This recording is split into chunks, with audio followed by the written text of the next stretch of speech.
Алексей Воронцов был успешным бизнесменом и наследником огромного состояния. Несмотря на богатство, он оставался человеком, который ценил искренность и добро. С детства рядом с ним была няня Галина Сергеевна, женщина, заменившая ему мать после ее ранней смерти. Она воспитывала его не как богатого наследника, а как порядочного человека, прививая ему уважение к людям, независимо от их положения. Когда Алексей объявил о помолвке с Вероникой, многие удивились. Она была красивой, эффектной и обладала утонченным вкусом, но при этом имела надменный характер. Она не скрывала своего презрения к тем, кто, по ее мнению, стоял ниже ее по статусу. Однако Алексей был ослеплен любовью и надеялся, что со временем она изменится. В день предсвадебного ужина он решил познакомить невесту с Галиной Сергеевной. Для него это был важный момент.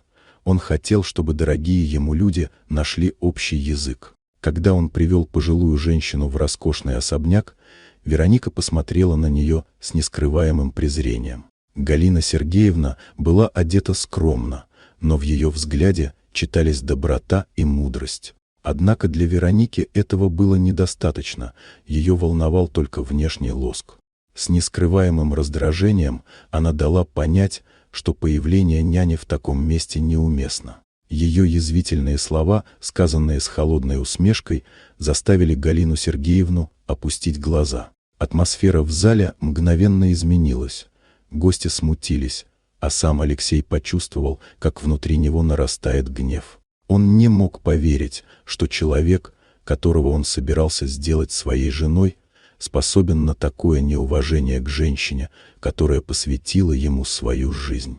Молчать он не собирался. Не колеблясь ни секунды, он объявил, что свадьбы не будет. Его решение прозвучало громко и твердо, вызывая шок у присутствующих. Вероника попыталась протестовать, но Алексей уже не слышал ее. Он взял Галину Сергеевну за руку и покинул зал, оставив невесту среди гостей, которые не знали, как реагировать на столь неожиданный поворот.